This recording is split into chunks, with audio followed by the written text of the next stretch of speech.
The most damaging ones are the beliefs about ourselves. I'm too old. I'm too young, or I don't have enough education, or I've got too much education, or I don't have enough experience, or I've got too much experience. But it really is a reality that for the most part exists inside our head. And that's the only place it exists. Top leaders, meaningful conversation, actionable advice, bulldoze complacency, ignite inspiration, create impact. Produced by Southwestern family of companies. This is the Action Catalyst. Are you interested in advertising with the Action Catalyst? Our listeners could be hearing about your brand right here, right now. For details, shoot us an email at info@theactioncatalyst.com. We have an incredibly insightful and influential and well-known guest. His name is Michael Hyatt. If you're not familiar with Michael, he's the former CEO of Thomas Nelson, New York Times bestselling author. Michael, you know how much I admire you and appreciate you. Thank you for being here. Great to be on again. So one of the things I wanted to ask you about is you mentioned a research-driven system for achieving your goals. Sure. Well, first of all, there's an entire discipline, scholarly discipline of goal achievement research. So there's all kinds of scholars, all kinds of studies out there. You know, we don't have to guess at it anymore. You know, sometimes people wonder, well, what really works? And you hear this anecdote and that anecdote from this speaker and that speaker, but there's really a scientific basis now for it. In addition to that, we've had 32,000 people in 110 countries go through my best year ever course over the last 5 years. So we've collected data from those people. We know what works, what kind of works, what doesn't work at all. And we've been able to separate sort of the myth from the reality. You talk about limiting beliefs. So can you tell us what those are? And, you know, if you can, talk about the 3 different types. Yeah. Well, so let me start with this story that I actually tell in the book about my dog, Nelson. And so I had this dog when I was the CEO of Thomas Nelson. I thought it was kind of cute to name him after the company. But he would bolt out the front door and we wouldn't be able to catch him like for 20 minutes. We didn't have a fenced-in yard at the time and couldn't have one.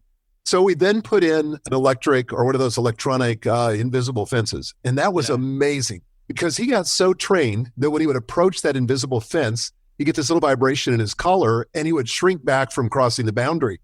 He got so good at this, so trained that we removed the collar, never put it on again, and he never would cross the boundary, even if we held treats on the other side of the boundary. Wow. Why? Because the fence had moved from the external world to the internal world of Nelson's brain. And that's how limiting beliefs function for most of us. We have some kind of experience, some kind of setback, some kind of challenge, and then we develop a limiting belief around it, which is like blinders or colored glasses that influence how we see everything. Some of these are global beliefs. Like we think, you know, well, the economy is messed up, so there's no possible way that we can succeed. Or, you know, whoever's president at the time, because they're the president, we can't succeed.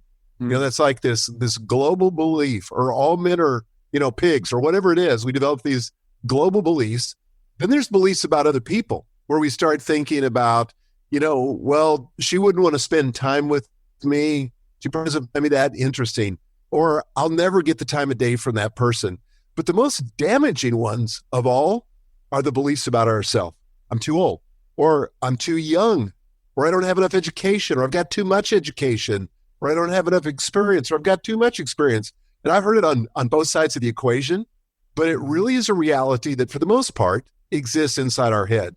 And that's the only place it exists. One other thing on this, resources are never the main challenge in achieving your dreams. Yeah, I have this fundamental conviction that resources always follow clarity or vision.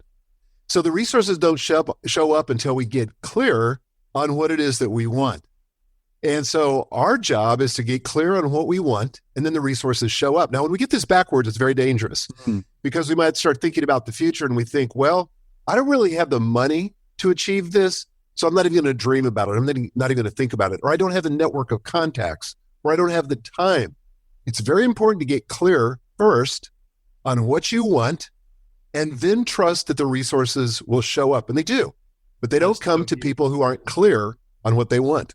And sometimes the clarity of that will attract the resources.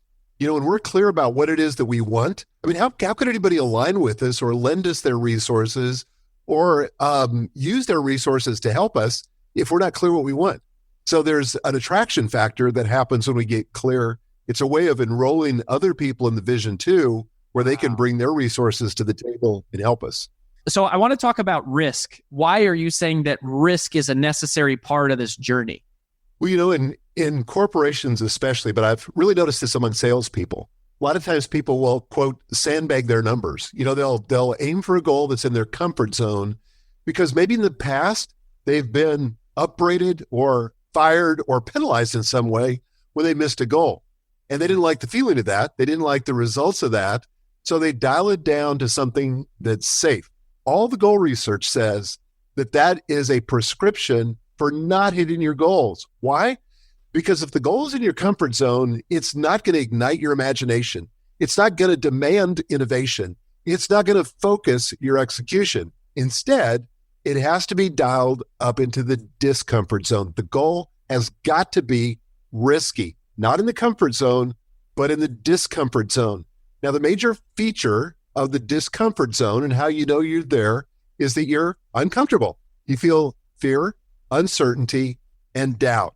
You feel like there's some risk that if you fail, you're afraid of that. Or maybe you're uncertain of the path. You've never done this before. You're not quite clear how you're going to get from point A to point B. And maybe you've got some doubt even about your ability to pull it off. Do you have what it takes to achieve this goal? If you feel that way, that's awesome. Those are positive indicators that your goal is set in the discomfort zone. Now here's the distinction though that's important. You don't want to be in the delusional zone, where you've dialed it so far up there that you don't have a chance of hitting it and you're deluding yourself, you're fooling yourself, it's not going to happen. So the trick is almost like the three bears, you got to get it just right. I was talking to a friend of mine, and this guy had never made more than $75,000 in his life. And so he got all excited about goal setting. He'd heard me talk about it. He's actually my fitness trainer. And he said, this year, I'm going to make $1 million. And I said, well, wait a second. You told me before that you've never made over $75,000. You're going to make $1 million this year? And talk about talking smack. That's exactly what he was doing. He didn't have a clue. He was completely delusional. Well, as you can imagine, he got to the end of the year. He didn't get anywhere close to it, didn't make any more money than he made the previous year. And you know what he said? That goal setting thing doesn't work. Goal setting works. Goals in the delusional zone don't work. And that's exactly what he had done. Yeah. Well, so let's talk about the SMARTER framework. So there's, these 7 sort of attributes of effective goals. So can you walk us through the 7, just kind of high level? Sure. Yep. I'll give you the ones that everybody knows, then I'll tell you how mine are different. So the S stands for specific. The goal's got to be specific, not vague. It's got to be measurable. If you can put a number on it, all the better, because then when you cross the finish line. And it needs to be actionable. So I always recommend that people start with an action verb, not a to be verb, but a good, strong action verb. Like, run, walk, lose, earn, increase, decrease, something that's an action verb. Then the R stands for risky, which we already covered.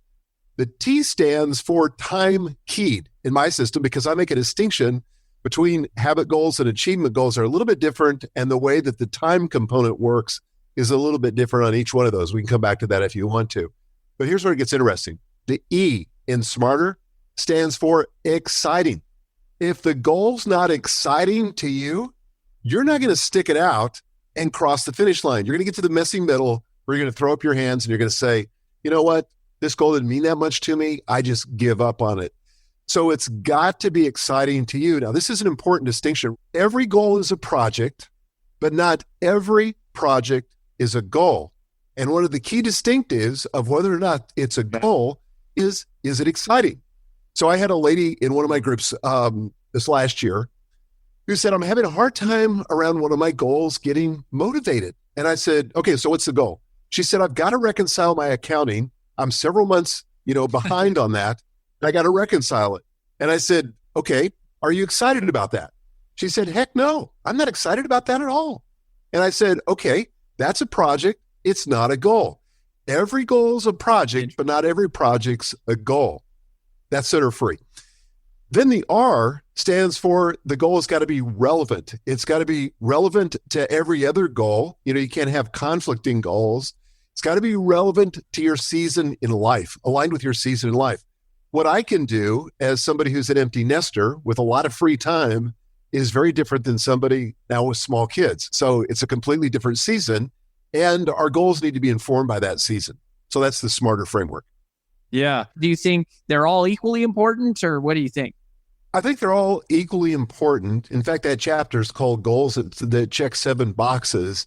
And so I use that kind of as the criteria when I'm evaluating a goal. Is it set up so that I can win? Now, here's an important component of all this.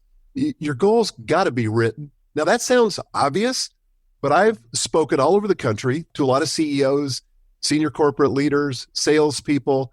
I always ask the question, how many of you believe in the power of written goals? I mean, every hand in the audience goes up. And then I say, okay, I want you to be honest. How many of you have written goals for this year? Leave your hands up. Everybody else put your hands down. On average, 5% of the people are left standing. They've got their hands up still. Everybody's in it. Few people practice it, but this is a key bit of research. Dr. Gail Matthews at Dominican University in California did a study, pretty large study. And one of the things she found is that people who write their goals down, as opposed to just, expressing them orally or in some other way, people that write them down have a 42% better chance of achieving the goal merely by writing the goal down. This really comes down to the fourth part of my five-part framework in the book, where I talk about, believe in the possibilities, number 1, complete the past is number 2, design your future is number 3, and number 4 is find your why. Now, here's the thing. Inevitably, in the pursuit of any important goal, we're going to get to the messy middle. This is where, like when you're running a half marathon, like I've done numerous times, you get to that point at about mile marker 11, where you're too invested to stop, but you just don't know if you've got the energy to finish. And it's really easy to get stuck at that point and want to quit. Unless, before you begin, you've identified your why. People lose their way when they forget their why. And so one of the parts of my framework is to really drill down deep at the very beginning of the process. Once you've identified the goal, to ask yourself the question, why? Why is that important? Why is it important that I achieve that? And keep peeling the skins of the onion back until you get about 3 levels deep. And I say come up with 3 key motivations that'll keep you going when you want to quit. Because the goal all of a sudden is not going to be that important anymore unless you can remember the why. I'll tell you a story.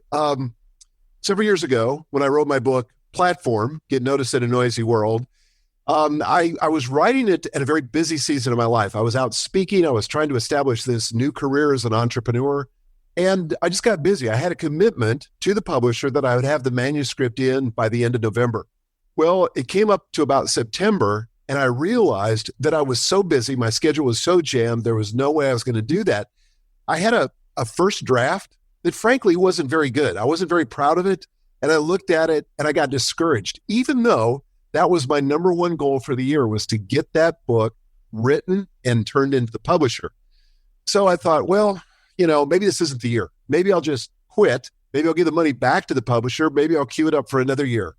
And then I remembered my why. I remembered that I had written down my key motivations. So I pulled out my goals, looked at my key motivations, and I found things like this. I want to write the book because I'm trying to establish my authority in this space, and nothing like a book will establish your authority. I said, I want to help tens of thousands of authors who have been turned down by publishers who said, great concept, but you don't have a platform. I want to be able to help people build a platform and learn what I've learned about social media. So it was that why that got me to say, you know what? I can find time to finish this. I'm going to finish it. I've got to finish it. It's a must. It was that motivation. And I did. I was about a month late turning it in, but the book got turned in. It went on to be a New York Times bestseller. And so it all came back to identifying my why early on at the beginning of the process. You kind of talk a little bit about how visibility is essential. Can you talk about that and, how Sure. are they related or not related? Well, this is a part of quit proofing your goals as well. You've got to keep the goals visible. And so often I see people frame up a set of goals, they get eager at the first of the year or whenever. They come up with a list of goals and then they file them away and don't look at them again. And we used to do this on a corporate scale, even at Thomas Nelson when I was there. We do an offsite planning retreat, come up with a brilliant plan, come back. And, it was like, it was very difficult to get back to that and to review it on some kind of regular basis. So I encourage people in the book to follow a process where they're reviewing sort of the top line goals, 7 to 10 goals for the year, reviewing those every day, just a quick scan. Ask yourself, is there anything I could do today to move forward on one of these goals? And then once a week in a weekly review process, review not only the goals, but your key motivations so you can connect emotionally and intellectually with why that goal is important. And then on a quarterly basis, ask yourself the question, am I still committed to this goal? Does it need to be revised? Does it need to be removed? Does it need to be replaced by something else? But you've got to keep your goals visible. You've got to keep reviewing it. If you don't do that, I can virtually guarantee you that you're not going to achieve your goals. When you talk about the finding your why, I think a lot of people struggle with that. And how do you know when you have it? Is it basically that you have an emotional, response to it? No, I don't think it's just emotional. I think it could be intellectual. It could be intellectually compelling to you. Maybe just something that you're trying to solve, some problem that doesn't really have an emotional component. But if you could pull that off, it would really be interesting to you intellectually. It could be moving emotionally, either one of those. But I think you've just got to ask yourself the question, why is this important? And if you can't come up with a good reason of why it's important, because honestly, it's going to take a lot of effort to accomplish the kind of goals that are in your discomfort zone. And if you can't come up with a compelling why, you're probably not going to go the distance and actually achieve the goal. So I just think asking yourself, not letting yourself off the hook, but just asking yourself the question, why is that important? And just brainstorm it. Keep writing. Why is this important? Think of every reason you can, then go back and rank them. And I throw out all of them but the top 3. I feel like if I can focus on those top 3, that's sufficient. So this is the last thing. And you mentioned the journey is better with friends. Yeah, well, let me just quote this great verse from Solomon in the book of Ecclesiastes. He says, 2 are better than 1 because they have a good return for their labor. For if either of them falls, the one will lift up his fellow. But woe to the one who falls when he is alone, for he will not have another to lift him up. So, this is ancient wisdom, but it's also been verified by science. Now, I've heard for a long time, in fact, I used to practice this, go public with your goals. And then I saw that very famous TED Talk by Derek Sivers, maybe you've seen it too, where he says, no. The problem with going public with it, and the research shows, is that you get the same psychological bump as if you'd accomplished it. So you don't want to do that. People that go public with their goals all of a sudden think in their subconscious that they've accomplished the goal. And there's a lot of distance that has to be covered between announcing it and actually achieving it. Mm-hmm. But that doesn't mean you have to keep your goal to yourself. So Dr. Gail Matthews, whom I quoted earlier, another goal researcher, one of the things she discovered was that people who have accountability with other people raise their chances of achieving their goal by about 50%. And what you've got to do is share selectively with people who will give you inspiration, feedback, and hold you accountable, not beating you up or shaming you, but holding you accountable to what they know and you want to achieve. So I always suggest you get a small group of friends or a group of like-minded people who are all in this together, who will encourage one another, be positive in one another's life, and reinforce one another's best thinking and best achievement. What you don't want to do is share your goals with people that are negative. People that'll say, oh yeah, I remember the last time you tried that and it didn't go anywhere. That's not helpful. And you don't want you don't want to share your goals with those kind of people. Yeah. Thanks for making some time for us. Appreciate you having me on. If you enjoy this podcast, please make sure to subscribe. And to stay updated on everything that the Action Catalyst is up to, make sure to follow us on Facebook and Instagram at Action Catalyst Podcast and on Twitter at Catalyst_Action. And thanks for listening.